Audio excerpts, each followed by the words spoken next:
Laying off people in the National Nuclear Security Administration without understanding their operations is nasty work.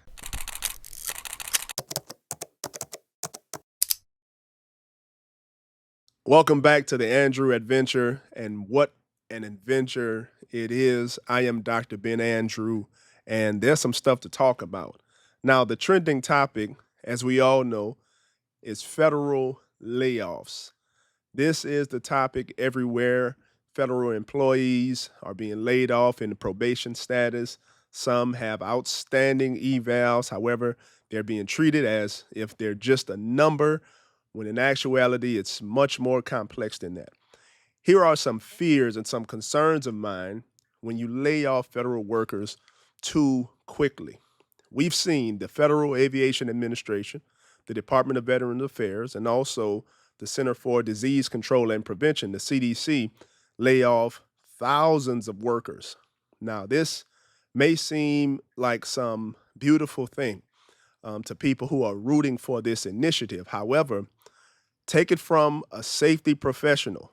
And when I say safety professional, I do not mean security, police, and so on. My specialty is occupational health and safety, ensuring that there is a limiting and eradication of disease and hazards, things that can hurt people within the workplace, but also things that can hurt people in the public. We are risk managers, hazard control and prevention. All these things matter. The issue with firing people at a rapid pace who work in positions to ensure the health and safety of the public is that someone has to keep the public safe when that seat isn't filled.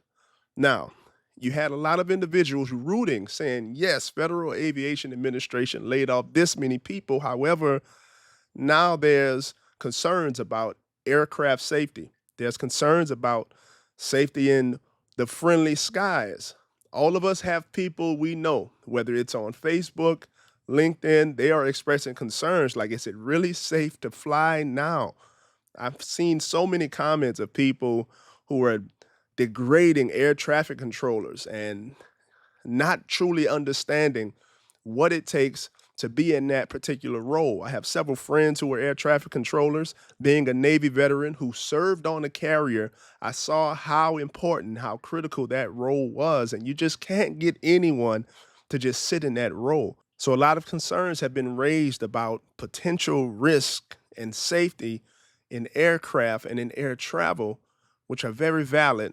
And this can become very dangerous, not just for those who are traveling in the planes, but we don't need airplane collisions over neighborhoods, schools, and community areas like what occurred in Pennsylvania a few weeks ago. The CDC workers were working to prevent the spread of disease, and preventing the spread of disease mean ensuring there aren't any pandemic related situations. If that's not critical, I don't know what is. One of the most embarrassing layoffs is the National Nuclear Security Administration. We are laying the people off who has oversight over the nuclear arsenal.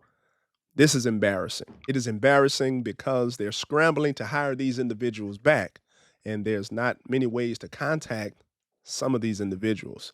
I lost my job on a Thursday, and my access was cut off Friday afternoon. It just happens that way. I am not a person who just points out problems. I am a fan and an advocate of presenting solutions to every problem that's identified. In this matter, I think this is a classic example of private sector cutbacks, but you are in a government system using these methods. And that is where the chaos breaks loose. In the private sector, CEO, executives say, hey, we need to cut back here to save funds, cancel this, delete this, lay off this many people. We have to get rid of this and that. And it's done. And we see it all of the time, especially those who sit at an executive level. What's happening is you have a strategy fit for one sector being used in another one, and this other sector impacts much more than this private. The government It's a system. And if you're familiar with the term systems thinking, you cannot shut off one thing without it impacting something else.